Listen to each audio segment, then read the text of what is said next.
निवृत्ती शेट शेरकर आणि स्वर्गीय हिरबाई निवृत्ती शेटकर यांच्या स्मृतिदिनानिमित्तानं ज्या प्रमुख पाहुण्यांचा आपल्याला उपस्थिती राहिलेली ते माननीय श्री भास्करराव पेरे पाटील, राष्ट्रपती पुरस्कार प्राप्त सरपंच आदर्श गाव पाटोदा, खरं तर तुमचं या शिवजन्मभूमीमध्ये सहर्ष स्वागत करतो.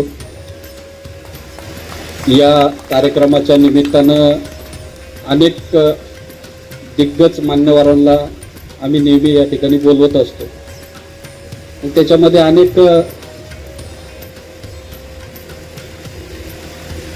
कलाकार या ठिकाणी येऊन गेले, अनेक वक्ते येऊन गेले, परंतु गेले 2 वर्षापासून आमच्यातला आमच्या भावना समजून घेणारा, आमच्या भावना मांडणारा, गावकीत भावकीत आणि शेतकऱ्यांचे मधला माणूस आम्हाला एक वक्ता म्हणून पाहिजे होता.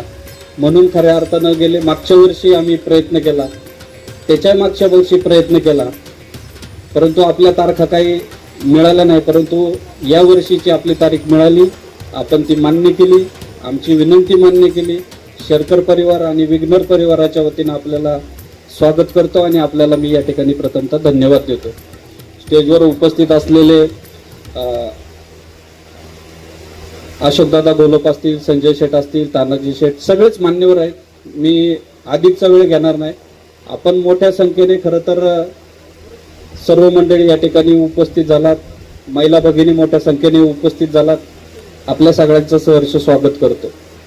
खरं तर वर्षभरातला हा एक कार्यक्रम आपण त्यांच्या शेठबाबांच्या स्मृतीला अभिवादन करण्यासाठी नेहमी सादर करीत असतो.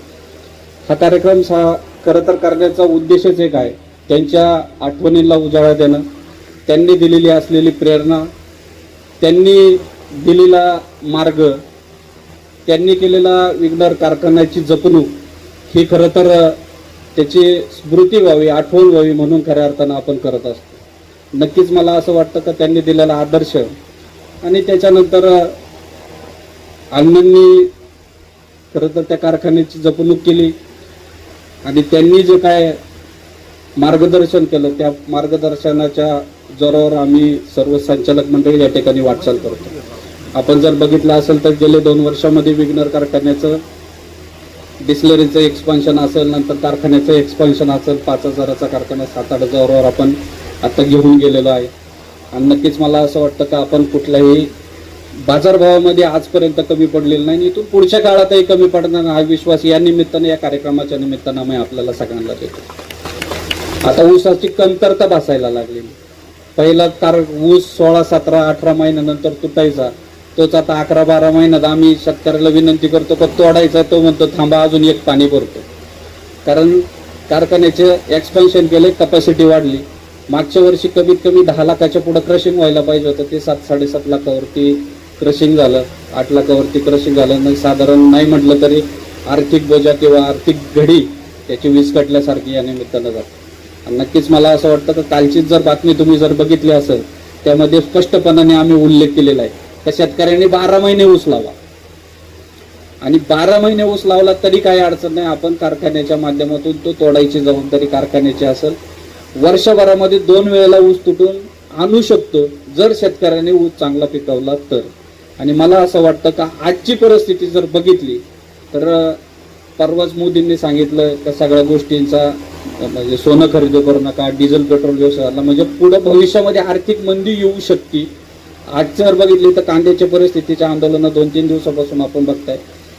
भाजीपाल्याचं मार्केटची सगळी परिस्थिती आपल्याला सगळ्यांना सगळे शेतकरी, मी काय त्याच्यावरती विश्लेषण करणं काय मला वाटत नाही करायला पाहिजे, परंतु शाश्वत आणि शेतकऱ्याला हमी भाव देणारं पीक असेल तर तो फक्त ऊस आहे.